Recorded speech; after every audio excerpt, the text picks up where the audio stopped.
Hello, fellow humans. Thanks for being here. I was going to say good to see you again. I always say good to see you again. It is good to see you. Don't think that I don't think that. I do. It is good to see you again. I feel very Christmassy today. Look at this. Plaid. Tartan, isn't it? Tartan shirt with little gems on it. Very Christmassy. It's getting a bit chillier now, so I'm just going to go get my brew.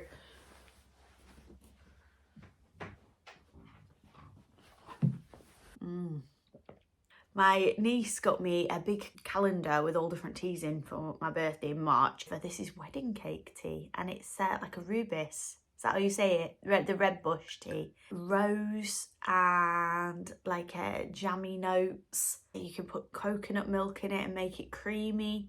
Bring out the creaminess of the cake. But I've just had it as it is. It's nice. Little quick chat, let you know what's going on. The reason I wanted to talk about it is because there might be people who can relate to it, or that were considering maybe going to the doctor but haven't been yet. So this is for you guys. This is aimed at you. If you're worried about anything, it's always a good idea to get it checked, isn't it? Because sometimes we put it off, we're busy. I was diagnosed with basal skin cancer on my nose. It's one that does not spread. It would take a long time to spread to the bone, or it would take quite a long period of time. Now, I have had this for a year now. I went to the doctors about it after I came back from Dubai. So been to Dubai, came back, you will not be able to see any. Everybody always says, I can't see anything. I'll insert a picture of what it looked like before I had the biopsy. Now, you will think, oh, I've never seen that. But what I think happens is when you are filming on an iPhone, which is what I do, it blurs you slightly and it does not show up. Very hardly see anything on the camera. But if you were to see me in real life, you would see all those open pores. It's not that I've got a filter or anything on. It's just what the iPhone does. Which is quite nice for me, because I'm here talking to you and I look a little bit better than what I actually look. Hey. So I went to the doctor about a spot that wasn't healing. So what would happen is I get a spot here. It would look crusty. I do have oily skin, so I'm prone to spots. I would cover it up with makeup. It'd look like a Rice Krispie. And then about 3 or 4 days later, that crust would fall off and it would bleed a little bit. You know, you've caught it. It would bleed a little bit. And then the next thing you know, it'd be back. It'd be back to the crust again. It wasn't going away. So it was just a spot, like on a continuous loop. And it was funny because I picked it up because of these YouTube videos. I noticed it February time. I started thinking, that spot's been there a long time. And I thought, I'm going to check how long I've had this spot, because it seems to have been here for ages. And I went back through my videos and I could just about see it. So I went back and I thought, this has been 10 months. 10 months I've had this on my nose. No one should have a spot for 10 months. I tell you what I could do. I could like colour it in, couldn't I? Put a love art on top of it. And maybe it looked like a piercing. Or not, it just looked like a fool. I came back from Dubai and it was even more prominent. It's very hot in Dubai. It's not very good, is it, for skin cancer, the blazing sun. If you're not from the UK, we have the NHS, so it is free to go to the doctor. So went to the doctor, but there are very long waiting lists in the UK. Went to the doctor, amazing. I have a fantastic doctor. She's absolutely great. She said, I can refer you to have some photographs taken of it, an ultrasound, and then they'll be able to advise from there whether or not it needs a biopsy. I think the waiting list is a few months, but I can fast track you for a 10-day appointment. I just want to ask you some questions first. So I answered the questions. The main prominent question they asked, have you ever used sunbeds? Don't use sunbeds, guys. I did use sunbeds. Now I do feel like a fool. Late teens and up to probably about age 25, I used to go on the sunbed quite a lot. There was a lot of people I knew who did it. So that's no justification. And you do, when you're younger, you do think, no problem. Nothing's ever happening to me because I am youthful and young. And then you get older and you go, how silly, you silly person. Sunbeds are not a good idea, are they? I think that is the general consensus, especially if you speak to anybody in the healthcare profession. They are not a good idea. So please do think twice if you are using sunbeds. They've got such good false tan now as well, haven't they? I used a sun factor 15 on my face all my life. It was mixed in with my makeup. So I said, oh yeah, I wear sunscreen. Apparently that's not enough. I've always lent away from sun cream on my face. Quite oily skin, it would clog my face up, I'd break out. But I think what it was is I wasn't investing in a good cream. Now I've got the Clarins Sun Factor 50, and yes, it's about £30 for a small bottle, but that bottle's going to last me a long time. No idea what to go for. And this is the first one I've tried, so maybe I might find an even better one than this. But at the moment, I've been using it a good 3 weeks now. Too little, too late. Yes, you may be thinking that, it probably is, but it's not. I don't think it is too late. If you don't know, I'm 40 next year. I think, oh no, I've still got quite a good, I've got a good innings yet, guys. I'm hoping so. I'll go get that cream. So this is the one that I got, and UV Plus, Sun Factor 50. And you could get this in plain moisturiser, or you could get it in this sort of rosy colour with a slight tint, like a luminescent glow to it. I went for the glow. And I've got it on now. So if I'm glowing, from the answers to the questions that the doctor asked, they thought that's quite high risk. So I went on the 10-day. So I got the ultrasound and the photographs taken through the NHS. Cracking job, don't they, NHS? They work very hard. Then it came back, yes, this is most probably basal skin cancer. Now, I'm so sorry if I don't know all the terms, and you do.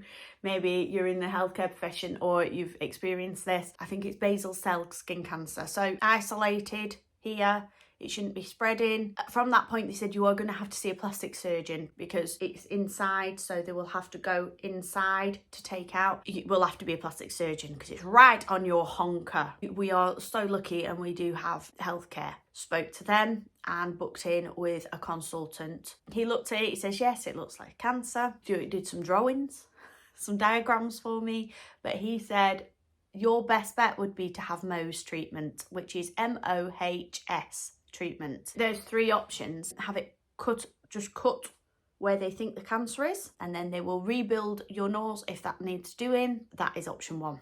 Option 2 is cut where we think the cancer is, and then we test certain points, 4 points in that area, and if they come back cancer free, you don't have to have anything else done, and the nose either gets rebuilt or sewn up. Or they were once mentioning about, this has been used apparently before and it sounds absolutely gross, attaching your nose to your cheek, and then the cheek skin grows over the wound of the nose, and then they snip the skin. But he said we won't be doing that, so don't worry.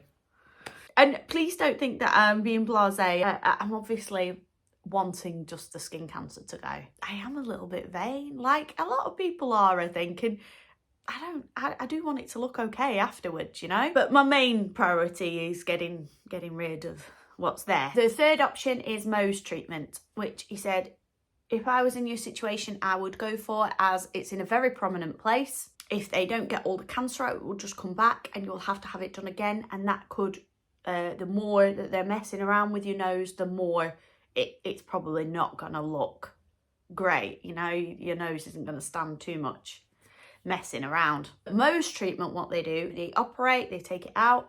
It's local anaesthetic. They take the cancer out, what they think. Then it's all tested around the outside. You go away for an hour into the waiting room. They test it all. Oh, there's still a little bit of cancer there. So you go back into the theatre. They take a little bit more out. You go back and you keep doing that until they've tested the whole area where it is and there's none left. You're cancer free, which sounds awesome, doesn't it? And then they will go about repairing the nose as best they can. It depends how deep they have to go. They might have to build it up. It depends how big they go. They might have to take a flap of skin from behind your ear or your shoulder. it does depend on what the surgeon finds on the day. They have even mentioned it, if it's only a small area, that wound may heal by itself. He says you're better thinking with you having the skin so that you're prepared for that, but you may not need it. I went to see this new consultant who could do this Mohs treatment. He then needed to do a biopsy, because even though a few doctors had said, yes, this is what it is, he needed to be sure because he was doing the operation. So then I was booked in for a biopsy. At one point I had a plaster on my nose in one of my videos. That was when I went in for the biopsy.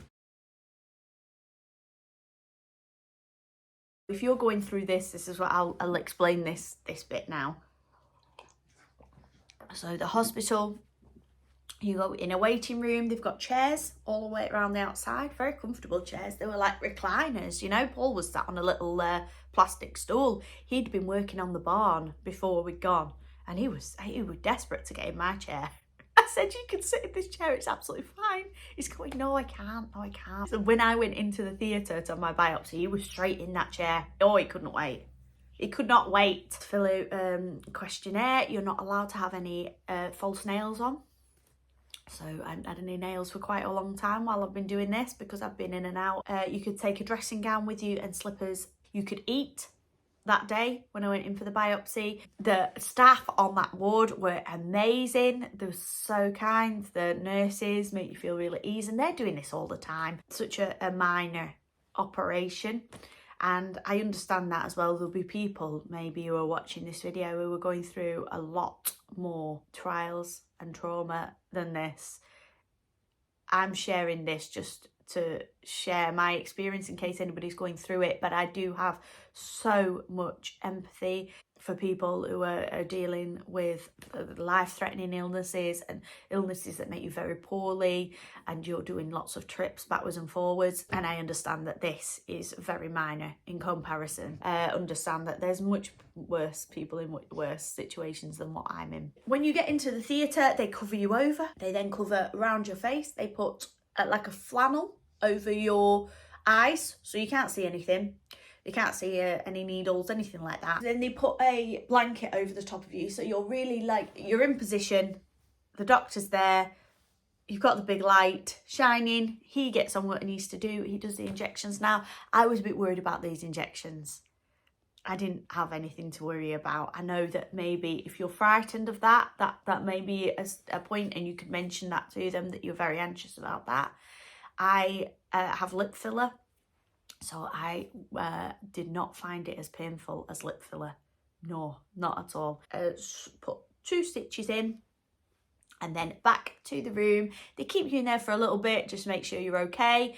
Ask you a few more questions, and then they booked me in for the procedure that I'm having this weekend. I think you've been seeing some pre-filmed footage. So I had this procedure about 2 weeks ago now. To show you what it's like on the way into the hospital and after effects of the operation. I just thought, if anybody else is going through this, it's nice to know somebody else is. When I wasn't sure that there was anything wrong, and I was first going to the doctor, I was more anxious about it, because I thought, well, it's weird because it's not going away. And everybody I spoke to said, oh, it's just, I can't see anything. I thought, no, it's unusual because it's not going away. I felt was worse than actually them saying, yeah, it's basal skin cancer, we'll get it sorted out, bang, bang, bang. Glad when this operation that I'm going for this Saturday was booked in, because I thought, well, that's it then. Hopefully that's the end of it. My main worries, and this may sound awful, I don't know if it does sound awful or not, but it is true, because I know that they're so competent, those doctors, and they'll be great, and they'll remove all that cancer. The consultant is amazing, and he's a plastic surgeon and he knows what he's doing. How it will look afterwards, and that might be a little bit of vanity, and it is, but that is the truth. I am a little bit worried about what it'll look like afterwards, how big it'll be, how much they're gonna have to take away, but that is small fry worries, isn't it? Because if I had a big cancer that's spreading, that will be the least of my worries. So I understand that is a fortunate position to be in. The other little niggle is that because I've had this, I'm more likely and susceptible for it happening again. So all I can do with that, I think, is just keep popping, whacking on that, slathering on that sunscreen and doing everything I can in my power to avoid it. And also making sure I go to the doctor if I think that there's something that needs checking out. And if that is you as well, please do just go get checked. Well, the next time I see you, I think I'll be going into the hospital for the procedure. So I'll see you then. Lucky old you get to come with me. Thank you so much for watching, guys. Thanks again, once again, for all your support when you watch these videos. You're amazing. Thank you. We're here at the hospital. Looking forward, not excited, but looking forward to getting it all done. Can move on to the next bit of nursing my nose. I've brought my slippers, so I'm all prepared. Can't film in there, but I'll catch up with you tonight once I'm out. Yeah, as long as everything goes okay.